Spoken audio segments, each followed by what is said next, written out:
Hello, I'm Gareth Beavis and we're looking at the new Nexus 6P from Google and Huawei. It's the latest in the phablet line from Google with their Nexus line. It joins the 5X in terms of being the new line of phones. And really it's just got everything you're looking for in a new phone in terms of improving brightness, making it better and faster, USB Type-C for connections, and even a better fingerprint sensor on the back. Everything's been upgraded and the price is lower, £449 in the UK. And it's just really much better value than we'd expect from a Nexus device given last year's extra value.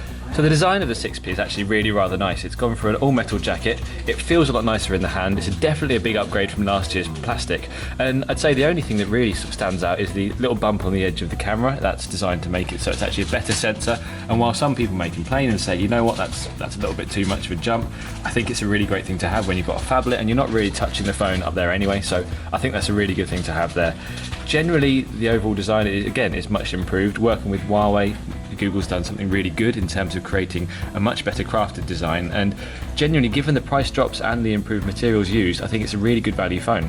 So in terms of design, the 6P is actually really well thought out. The main difference really is the USB Type-C thing here at the bottom. That's a new connection, which means you're going to have to get rid of your cables, which is a little bit annoying, but it is faster data performance. It is easy to plug in, so when you're scrabbling around at night looking for, trying to find the hole for the port, it's really easy there. The other big change here is the buttons on the side. You've got the ridge on the power button, smooth volume rocker, so when it's in the hand it's really easy to tell the difference between the two. A headphone jack at the top.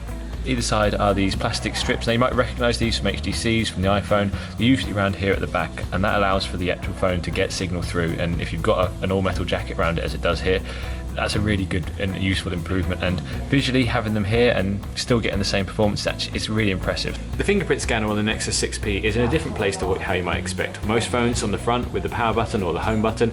With the 6P, it's on the back. Now, as you can see here, it doesn't do anything other than be a fingerprint scanner, but it's really efficient and works really well. So if you just see how easy it is to set up, you go into settings, head to security, set up a fingerprint. Now you just need to add in your PIN here to allow you to actually access the security. And now all you have to do is just place your finger on the back a few times. It's really quick, and with the iPhone or with Samsung, this takes ages. You have to hold and move your finger around, and that's it, that's done. And as you can see, unlocking is really quick. It's very swift. All you're doing is putting your finger on the back like that, and it's done really swiftly.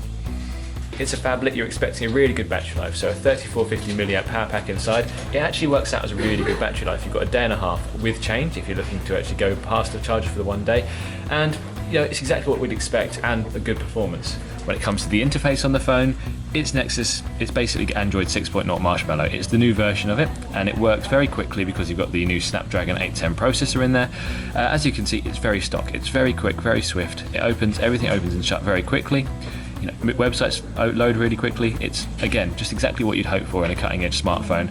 And generally, the whole interface works really well. You know, some people might not like the fact the icons are Google's own, but you can always install launchers. You can change Android. You can move it around as you want.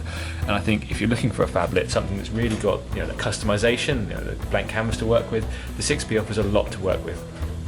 So we're outside now, we're here to look at the 6P's camera. Now this is actually a bit of an upgrade for Google because in the past, the Nexus cameras haven't been that good. They've been there as an afterthought, just trying to show off a little bit what the camera can do rather than it being actually a leading idea. Now with the 6P, we've got a much better sensor in here. It can take 12.2 megapixel stills in a 4:3 picture ratio. Even on the front itself, we've got an 8 megapixel front-facing sensor. So overall, this is actually a really good camera from Google. It can take good low-light photos, it's really quick, it's really fast, so we're going to give it a test out. We're going to go for a 16:9 resolution because that's what people really expect when they're using a camera with this kind of screen.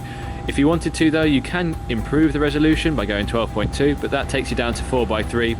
It's an option for you, but really 8 megapixels is more than enough. So just taking pictures, it's very quick, it's very fast. Even the zoom itself is actually very impressive. And if you want to take burst mode, it's just a simple case of holding it down and off you go. You've taken burst mode photos there as well. If you're looking for video, the Snapdragon 810 processor can handle up to 4K, but in phones of the past, such as the Sony Xperia Z3, unfortunately it has been a little bit on the overheating side, but here it seems very easy to do. You can just change the resolution right here. You've got all the options, but even at 4K it works very quickly, and in terms of overheating, there's very little that goes on. As you can see, you can improve using the zoom, and what you get back is just a very simple, very slick picture and video. Again, the camera looks really good when it's just trying to take an automatic picture. You can see the contrast itself is really nice. The sharpness of the photo comes across really well. Now, when it comes to macro, it's a little bit harder. You'd have to tap on the screen and try and hold it in place. It doesn't really want to focus on the things that you're looking to get a picture of.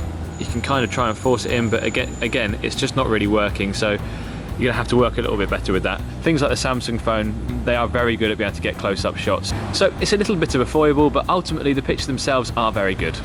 So what do we think of the Nexus 6P? It's a great phablet. It's better than anything Google's done in the Nexus world so far. It's got a great camera, it's future-proof with USB Type-C, and while that may mean that you've got to get a whole new load of cables, the fact that it's a really good phone really makes up for it. It's got a great all-metal body, the fingerprint scanner works really well, and generally for the price, this is a really good phablet. If you want a bigger phone and you want Google's slick, unencumbered interface with Marshmallow, this is a really good phone to get.